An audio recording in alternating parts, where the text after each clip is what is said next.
여러분, 오늘 이 시간 함께 해주셔서 참 감사합니다. 자, 오늘 우리가 함께 살펴볼 이야기는요. 정말 가슴이 뜨거워지는 내용입니다. 마태복음 12장인데요. 여기에는 예수님께서 종교 지도자들과 정면으로 맞서시는 장면들이 나옵니다. 안식일을 둘러싼 치열한 논쟁, 그리고 용서받을 수 없는 죄에 대한 무서운 경고까지. 혹시 이런 생각 해보신 적 있으신가요? 내가 지은 죄가 너무 커서 하나님께서도 용서하지 못하시는 건 아닐까? 오늘 이 시간 그 의문에 대한 명확한 답을 함께 찾아가 보겠습니다.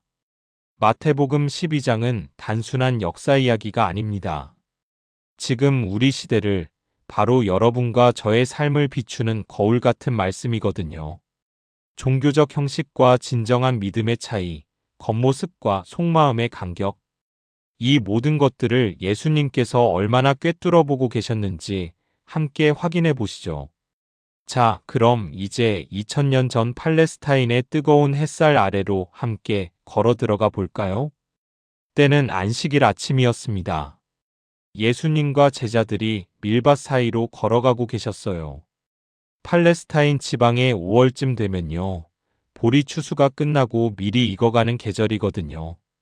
황금빛 밀 이삭들이 햇빛을 받아 반짝이고 따뜻한 바람이 불 때마다 출렁이는 그런 아름다운 풍경이었을 겁니다. 그런데 문제가 생겼습니다. 제자들이 배가 고팠던 거예요. 아마 이른 아침부터 예수님을 따라 길을 걷다 보니 허기가 졌나 봅니다. 그래서 밀 이삭을 손으로 비벼서 먹기 시작했어요. 요즘 같으면 길을 가다가 노점에서 군것질하는 것처럼 아주 자연스러운 행동이었죠. 그런데요, 이 장면을 지켜보던 사람들이 있었습니다. 바로 바리새인들이었어요. 이들은 예수님의 일거수일투족을 감시하고 있었거든요. 그들은 벌떡 일어나더니 예수님께 따져 물었습니다. 보십시오. 당신의 제자들이 안식일에서는 안 되는 일을 하고 있지 않습니까? 여러분, 이 말을 들으시면서 어떤 느낌이 드세요? 밀 이삭 좀 비벼 먹는 게 뭐가 문제야? 이렇게 생각되시죠? 하지만 당시 바리새인들의 생각은 달랐습니다. 그들은 안식일에서는 안 되는 39가지 일을 정해 놓았거든요. 그 중에 추수하는 일, 타작하는 일, 키질하는 일, 음식을 준비하는 일, 이런 것들이 다 포함되어 있었어요. 제자들이 밀 이삭을 자르고 손으로 비비고 결을 불어내고 먹은 행위를, 그들은 이 모든 금지된 일들을 다 한 거라고 해석했던 겁니다. 정말 어이없는 논리죠? 배고픈 사람이 밀 이삭 몇 개 먹는 것까지 죄라고 하다니요. 하지만 이게 바로 당시 종교 지도자들의 모습이었습니다. 예수님의 대답은 정말 통쾌했습니다. 다윗이 무엇을 했는지 읽어보지 못했느냐? 예수님은 사무엘상 21장의 이야기를 꺼내셨어요. 다윗이 사울 왕을 피해 도망 다닐 때 제사장 아히멜렉을 찾아가서 떡을 달라고 했던 일말입니다. 그때 마침 성전에는 제사장들만 먹을 수 있는 진설병밖에 없었어요. 하지만 아히멜렉은 배고픈 다윗과 그의 부하들에게 그 거룩한 떡을 주었습니다. 여러분, 이게 무슨 의미일까요? 사람의 생명과 필요가 종교적 규례보다 더 중요하다는 거예요. 하나님께서는 굶주린 사람이 빵을 먹는 것을 막으시는 분이 아니라는 겁니다. 예수님은 계속해서 말씀하셨습니다. 안식일에 제사장들이 성전에서 일해도 죄가 없다는 것을 율법에서 읽지 못했느냐? 이것도 전곡을 찌르는 말씀이었어요. 제사장들은 안식일에도 제사를 드리고 동물을 잡고 제단에 불을 피우고 온갖 일을 다 했거든요. 그런데 바리새인들은 그건 문제 삼지 않았어요. 왜요? 성전에서 하는 일이니까요. 그런데 예수님은 여기서 폭탄 선언을 하십니다. 내가 너희에게 이르노니 성전보다 더 큰 이가 여기 있느니라. 어머, 이 말씀 들으셨어요? 예수님께서 당신이 성전보다 더 크다고 말씀하신 거예요. 유대인들에게 성전은 하나님이 계신 곳이었습니다. 가장 거룩하고 신성한 장소였죠. 그런데 예수님은 당신 자신이 그 성전보다 더 크다고 하신 겁니다. 이게 무슨 뜻일까요?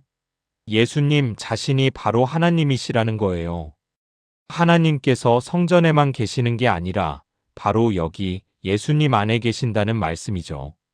그리고 예수님은 호세아 6장 6절 말씀을 인용하십니다. 나는 자비를 원하고 제사를 원하지 아니하노라. 여러분, 이 말씀의 무게가 느껴지시나요? 하나님께서 진정으로 원하시는 것은 형식적인 종교 의식이 아니라 사람을 향한 따뜻한 마음, 자비와 긍휼이라는 거예요. 생각해 보세요. 우리가 교회에 나가고 11조를 드리고 새벽 기도를 하는 건 좋은 일입니다. 하지만 그것보다 더 중요한 게 뭐예요? 바로 이웃을 사랑하는 마음, 어려운 사람을 돌아보는 자비의 마음 아니겠습니까? 예수님은 마지막으로 선언하십니다. 인자는 안식일의 주인이니라. 와, 이 얼마나 강력한 선언입니까? 안식일을 만드신 분이 바로 예수님이시니 안식일을 어떻게 지켜야 하는지 가장 잘 아시는 분도 예수님이라는 거예요. 자, 이제 장면이 바뀝니다. 예수님께서 회당에 들어가셨어요. 거기에 한 손이 말라 오그라든 사람이 있었습니다. 어쩌면 사고로 인해 혹은 병으로 인해 손을 쓸 수 없게 된 불쌍한 사람이었을 거예요. 손이라는 건 얼마나 중요합니까? 먹을 것을 짓고 일을 하고 가족을 보살피는데 다 손이 필요하거든요. 손을 쓰지 못한다는 건 단순히 신체적 불편함만이 아니라 경제적으로도 큰 어려움을 의미했습니다. 당시에는 사회보장제도 같은 게 없었으니까요. 바리새인들은 또 예수님을 시험하려고 물었습니다. 안식일에 병을 고치는 것이 옳습니까? 여러분, 이들의 속셈이 보이시나요? 진심으로 궁금해서 묻는 게 아니에요. 예수님을 고소할 구실을 찾으려는 거예요. 만약 예수님께서 안식일에 병을 고치시면 이 사람이 안식일을 범했다 라고 고발하려던 거죠. 예수님의 대답은 다시 한번 그들의 위선을 드러내셨습니다. 너희 중에 양 한 마리가 있어 안식일에 구덩이에 빠졌으면 그것을 붙잡아 끌어내지 않을 사람이 어디 있겠느냐? 사람이 양보다 얼마나 더 귀하냐? 정말 명쾌한 논리죠? 바리새인들도 안식일에 자기 양이 구덩이에 빠지면 구해내거든요. 경제적 손실이 크니까요. 그런데 사람은 손이 말라 고통받는 사람은 안식일이라는 이유로 내일까지 기다려야 한다는 겁니까? 예수님은 단호하게 말씀하셨습니다. 그러므로 안식일에 선을 행하는 것이 옳으니라. 그리고 그 손 마른 사람에게 말씀하셨어요. 내 손을 내밀어라. 그 사람이 손을 내밀었습니다. 그 순간 놀라운 일이 일어났어요. 마른 손이 다른 손처럼 완전히 회복된 거예요. 움직일 수 없었던 손가락들이 펴지고 감각이 돌아오고 힘이 생긴 거죠. 상상해 보세요. 그 사람의 기쁨이 얼마나 컸겠어요. 어쩌면 몇 년, 몇십 년 동안 쓰지 못했던 손을 다시 쓸 수 있게 된 거예요. 이제 일을 할 수 있고 가족을 돌볼 수 있고 정상적인 삶을 살 수 있게 된 겁니다. 그런데요, 바리새인들의 반응은 어땠을까요? 기뻐했을까요? 아니요. 그들은 화가 머리끝까지 났어요. 회당 밖으로 나가서 어떻게 하면 예수님을 죽일까 모의하기 시작했습니다. 참 아이러니하죠? 생명을 살리신 예수님을 죽이려고 하다니요. 안식일에 선한 일을 하시는 예수님을 보고 안식일에 살인을 계획하다니 말입니다. 이것이 바로 형식주의 종교의 무서움입니다. 하나님보다 규칙을 더 사랑하고 사람보다 율법을 더 중요하게 여기는 거예요. 예수님은 이것을 아시고 그곳을 떠나셨습니다. 그런데 많은 사람들이 예수님을 따라왔어요. 그리고 예수님은 그들의 병을 모두 고쳐주셨습니다. 얼마나 따뜻한 마음을 가지신 분입니까? 마태는 여기서 이사야 선지자의 예언을 인용합니다. 이사야 42장 1절부터 4절 말씀이죠. 보라, 내가 택한 종, 내 마음에 기뻐하는 자, 곧 내가 사랑하는 자로다. 내가 내 영을 그에게 주리니 그가 심판을 이방에 알게 하리라. 그는 다투지도 아니하며 들레지도 아니하리니 아무도 길에서 그 소리를 듣지 못하리라. 상한 갈대를 꺾지 아니하며 꺼져가는 심지를 끄지 아니하기를 심판하여 이길 때까지 하리니 이방들이 그의 이름을 바라리라. 여러분, 이 예언이 얼마나 아름답습니까? 특히 상한 갈대를 꺾지 아니하며 꺼져가는 심지를 끄지 아니한다는 표현이 가슴을 울립니다. 상한 갈대가 뭘까요? 이미 금이 가고 구부러진 아무 쓸모없어 보이는 갈대예요. 보통 사람들은 그런 갈대를 꺾어서 버리죠. 꺼져가는 심지는 뭘까요? 등잔불이 거의 다 꺼져가는 상태예요. 연기만 나고 제대로 된 빛도 못 내는 상태죠. 보통은 그냥 불어서 끄고 새 심지로 바꿔버립니다. 하지만 예수님은 그렇게 하지 않으신다는 거예요. 상처받고 약해진 사람을, 희망을 잃고 꺼져가는 영혼을 절대로 포기하지 않으신다는 겁니다. 혹시 여러분 중에 이런 생각하시는 분 계신가요? 나는 이제 너무 늙었어. 쓸모없어. 하나님께도 필요 없는 존재야. 아닙니다. 예수님은 상한 갈대 같은 우리를 끝까지 붙들고 계세요. 꺼져가는 심지 같은 우리 삶에 다시 기름을 부어주시고 불을 지펴주시는 분이십니다. 자, 이제 이야기는 더욱 긴장감 있게 전개됩니다. 사람들이 귀신 들려 눈 멀고 말 못하는 사람을 예수님께 데리고 왔어요. 예수님께서 그를 고쳐주시니 그 사람이 말도 하고 볼 수도 있게 되었습니다. 무리들이 놀라서 말했어요. 이 사람이 다윗의 자손이 아닐까? 다윗의 자손, 즉 메시아를 말하는 거예요. 드디어 사람들이 예수님의 정체를 알아보기 시작한 겁니다. 그런데 바리새인들은 이 말을 듣고 참을 수가 없었어요. 그래서 악의에 찬 비방을 했습니다.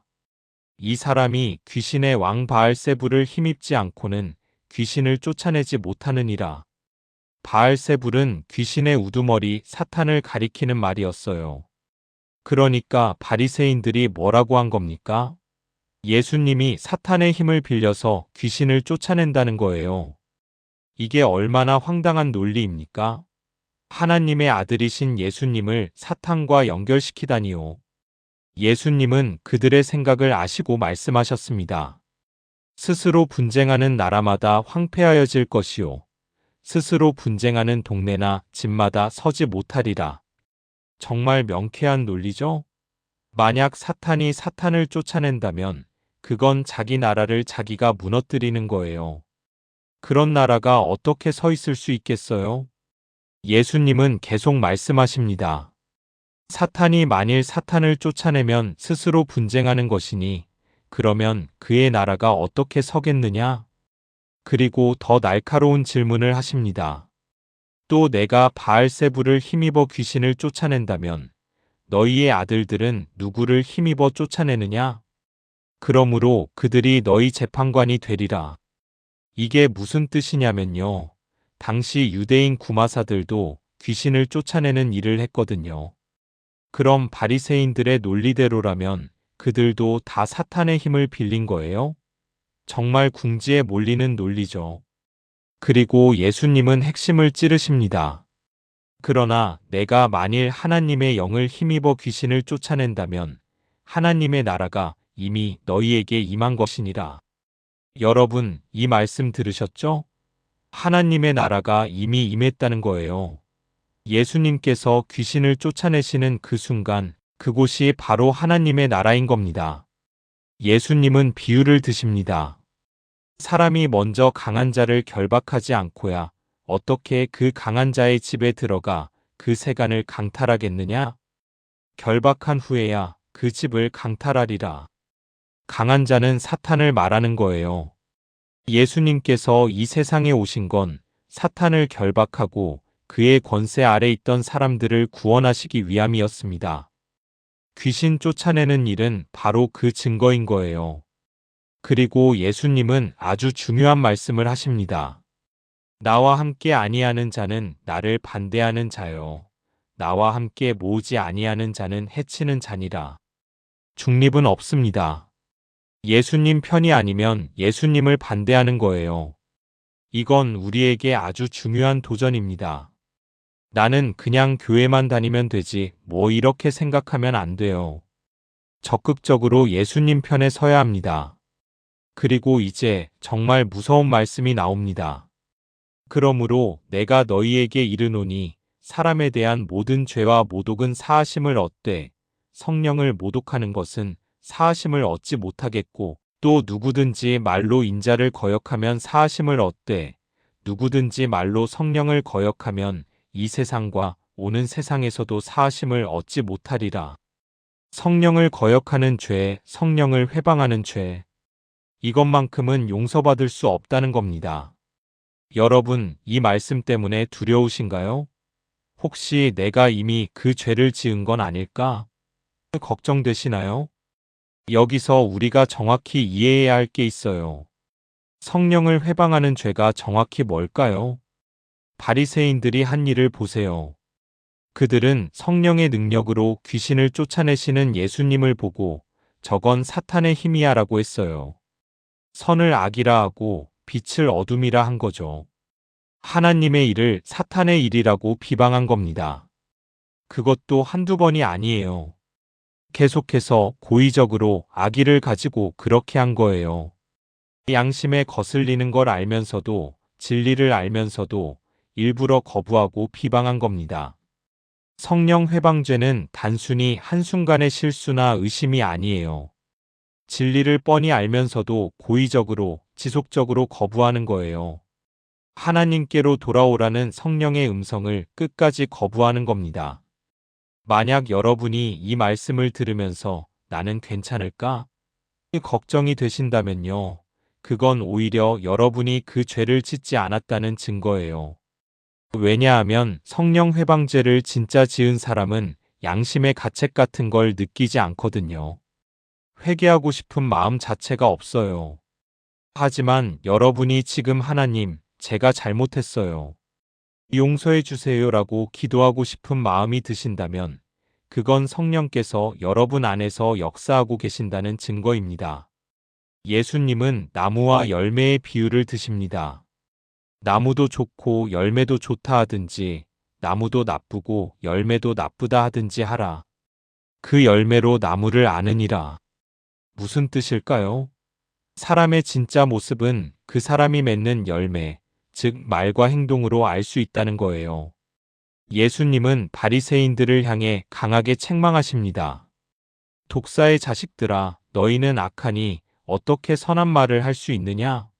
이는 마음에 가득한 것을 입으로 말함이라. 참 신랄한 비판이죠?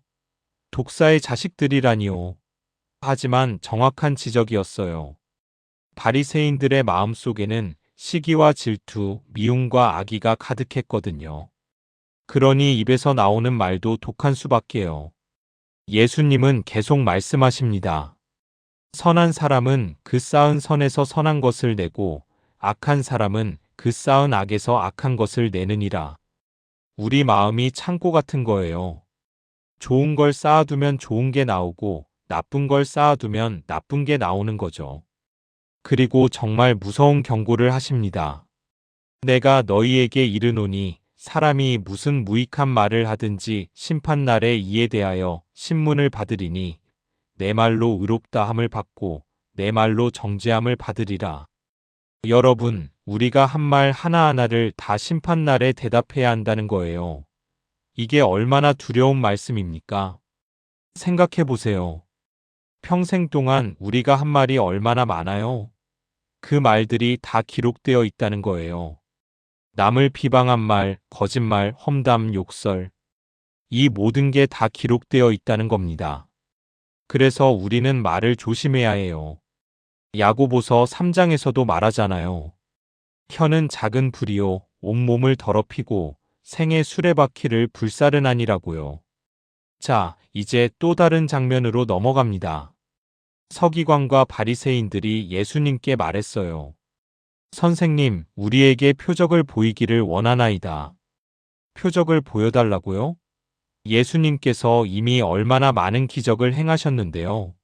소경을 고치시고 병자를 고치시고 귀신을 쫓아내시고 그런데도 또 표적을 보이라고 합니다. 예수님의 대답은 냉담했습니다. 악하고 음란한 세대가 표적을 구하나 선지자 요나의 표적밖에는 보일 표적이 없느니라. 악하고 음란한 세대, 강한 표현이죠? 음란하다는 건 단순히 성적인 의미만이 아니에요.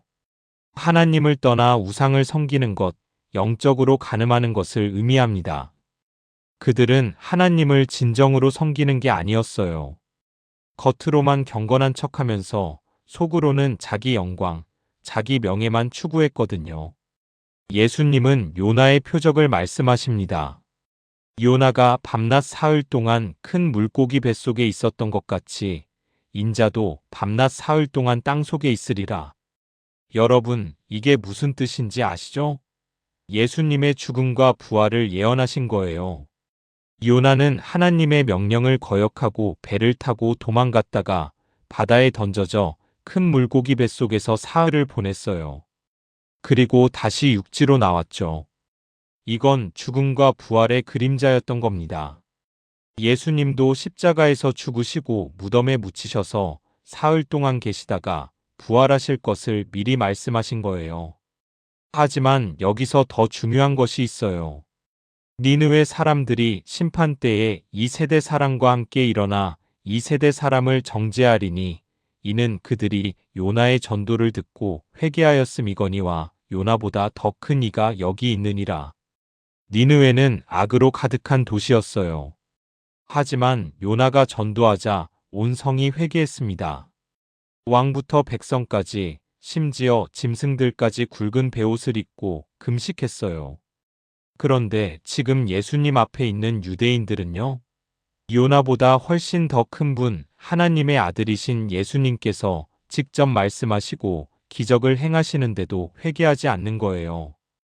예수님은 또 다른 예를 드십니다. 남방 여왕이 심판 때에 이 세대 사람과 함께 일어나 그들을 정죄하리니 이는 그가 솔로몬의 지혜로운 말을 듣고자 하여 땅 끝에서 왔음이거니와 솔로몬보다 더 큰 이가 여기 있느니라. 남방 여왕, 즉 스바 여왕은 솔로몬의 지혜에 대한 소문을 듣고 멀리서 찾아왔어요. 험한 사막을 지나 긴 여행을 해서요. 그런데 지금 예수님 앞에 있는 사람들은요. 솔로몬보다 훨씬 더 지혜로우신 분, 지혜 그 자체이신 예수님께서 바로 눈앞에 계시는데도 듣지 않는 거예요. 여러분, 이게 우리에게 주는 교훈이 뭘까요? 우리는 지금 성경을 통해 예수님의 말씀을 들을 수 있어요. 예배를 통해, 기도를 통해 하나님과 교제할 수 있죠. 얼마나 큰 축복입니까? 그런데 우리가 이걸 당연하게 여기고 소홀히 하면 어떻게 될까요? 니느웨 사람들과 스바 여왕이 심판날에 우리를 정죄할 거예요. 너희는 그렇게 좋은 조건에 있으면서도 왜 하나님의 말씀을 듣지 않았느냐? 그 말이죠. 예수님은 이어서 더러운 귀신의 비유를 말씀하십니다. 더러운 귀신이 사람에게서 나갔을 때에 물 없는 곳으로 다니며 쉬기를 구하되 쉴 곳을 얻지 못하고 이에 이르되 내가 나온 내 집으로 돌아가리라 하고 와보니 그 집이 비고 청소되고 수리되었거늘 이에 가서 저보다 더 악한 귀신 7을 데리고 들어가서 거하니 그 사람의 나중 형편이 전보다 더욱 심하게 되느니라. 이 악한 세대가 또한 이렇게 되리라. 이 비유가 무슨 뜻일까요? 귀신이 쫓겨나면 그 사람의 마음이 깨끗해져요. 하지만 그 빈자리를 하나님의 영으로 채우지 않으면 어떻게 될까요? 귀신이 다시 돌아오는 거예요. 그것도 전보다 더 악한 상태로요. 이건 단순히 회개만으로는 부족하다는 얘기예요. 회개한 후에 그 자리를 성령으로 하나님의 말씀으로 채워야 한다는 거죠. 여러분 생각해 보세요. 술을 끊었어요. 좋은 일이죠. 그런데 그냥 끊기만 하면 어떻게 돼요? 다시 술 생각이 나고 유혹이 오면 넘어지기 쉬워요. 하지만 술을 끊고 그 시간에 교회 활동을 하고 성경을 읽고 기도하면서 하나님과의 관계로 채우면요. 훨씬 더 견고해지는 거예요. 나쁜 습관을 버리는 것도 중요하지만 그것을 좋은 것으로 대체하는 게 더 중요합니다. 자, 이제 마지막 장면입니다. 예수님께서 무리에게 말씀하실 때 예수님의 어머니 마리아와 동생들이 밖에 서서 예수님과 말하려고 했어요. 누군가가 예수님께 말했습니다. 보소서, 당신의 어머니와 동생들이 당신께 말하려고 밖에 서 있나이다. 예수님의 대답은 의외였습니다. 누가 내 어머니이며 내 동생들이냐? 그리고 제자들을 향해 손을 내밀며 말씀하셨어요. 나의 어머니와 나의 동생들을 보라. 누구든지 하늘에 계신 내 아버지의 뜻대로 하는 자가 내 형제요, 자매요, 어머니이니라. 여러분, 이 말씀을 어떻게 받아들여야 할까요? 혹시 예수님께서 가족을 무시하신 걸까요? 아니에요. 예수님은 혈육의 관계보다 더 중요한 게 있다는 걸 말씀하신 거예요. 그건 바로 믿음으로 맺어진 영적인 가족 관계입니다. 육신으로 태어난 가족은 선택할 수 없어요. 어떤 부모님 밑에서 태어날지, 어떤 형제자매를 갖게 될지 우리가 정할 수 없죠. 하지만 영적인 가족은 달라요. 하나님의 뜻대로 살기로 선택한 모든 사람이 한 가족이 되는 거예요. 생각해 보세요. 우리가 교회에 가면 형제자매라고 부르잖아요. 혈연 관계가 없는데도 말이에요. 왜 그럴까요? 바로 우리가 하나님의 자녀로 다시 태어났기 때문이에요. 이게 얼마나 놀라운 축복입니까? 나이도, 국적도, 학력도, 경제력도 다르지만 예수님을 믿는 믿음 하나로 우리는 모두 한 가족이 되는 거예요. 그리고 이 가족은 영원히 함께할 가족입니다. 육신의 가족은 죽으면 헤어지지만 영적 가족은 천국에서 영원히 함께하게 되거든요. 하지만 여기서 중요한 조건이 있어요. 하늘에 계신 내 아버지의 뜻대로 하는 자라는 거예요. 그냥 교회만 다닌다고 다 예수님의 가족이 아니에요. 하나님의 뜻대로 살아야 해요. 하나님의 뜻이 뭘까요? 어렵게 생각할 것 없어요. 오늘 마태복음 12장에서 배운 것들이 다 하나님의 뜻이에요. 형식보다 자비를 실천하는 것, 어려운 사람을 돌아보는 것, 선을 행하는 것, 성령의 음성에 순종하는 것, 입의 말을 조심하는 것. 이 모든 게 하나님의 뜻입니다. 그리고 가장 중요한 건 예수님을 믿고 따르는 거예요. 예수님께서 누구신지 정확히 아는 것, 그분이 하나님의 아들이심을 믿는 것, 그분의 말씀에 순종하는 것. 이게 바로 하나님의 뜻입니다. 여러분, 오늘 우리가 함께 살펴본 마태복음 12장, 참 많은 교훈이 담겨 있죠? 안식일의 참된 의미, 종교적 형식주의의 위험, 성령 회방죄의 심각성, 말의 중요성, 회개 후에 성령으로 채워야 하는 필요성, 그리고 영적 가족의 의미까지. 이 모든 것의 중심에는 예수님이 계십니다. 예수님은 안식일의 주인이시고 성전보다 크신 분이시며 요나와 솔로몬보다 위대하신 분이십니다. 그분은 상한 갈대를 꺾지 않으시고 꺼져가는 심지를 끄지 않으시는 자비로우신 분이세요. 동시에 위선과 악을 용납하지 않으시는 거룩하신 분이시기도 하죠. 우리는 어떤 선택을 해야 할까요? 바리새인들처럼 형식에만 얽매여 하나님의 아들을 알아보지 못할 건가요? 아니면 니느웨 사람들처럼 스바 여왕처럼 진리를 갈망하고 순종할 건가요? 답은 명확합니다. 우리는 하나님의 뜻대로 살아야 해요. 예수님을 믿고 따라야 해요. 그래야 진정한 안식을 누릴 수 있고 성령의 인도하심을 받을 수 있으며 영원한 하나님의 가족이 될 수 있습니다. 오늘 이 말씀을 들으시면서 여러분의 마음에 어떤 감동이 있으셨나요?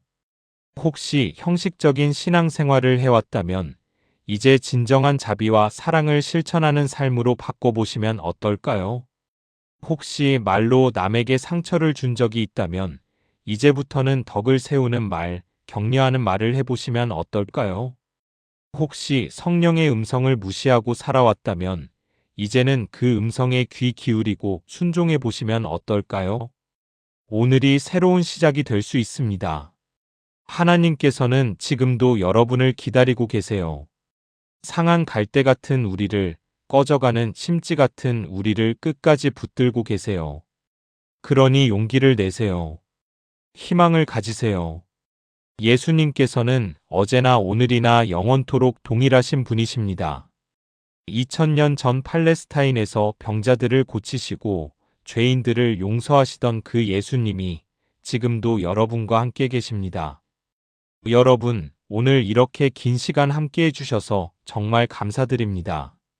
이 말씀이 여러분의 삶에 큰 축복이 되기를 진심으로 기도합니다. 혹시 오늘 말씀이 은혜가 되셨다면요. 구독 버튼을 꾹 눌러주시고 좋아요도 눌러주시면 감사하겠습니다. 그리고 알림 설정까지 해두시면 다음에 새로운 말씀이 올라올 때 바로 알림을 받으실 수 있어요. 또 댓글로 여러분의 생각과 은혜 받은 이야기를 나눠주시면 함께 은혜를 나누는 아름다운 시간이 될 거예요. 다음 시간에는 마태복음 13장 천국 비유 말씀으로 찾아뵙겠습니다. 그때까지 주님의 은혜가 여러분과 함께 하시기를 축복합니다. 건강하시고 행복하세요. 안녕히 계세요.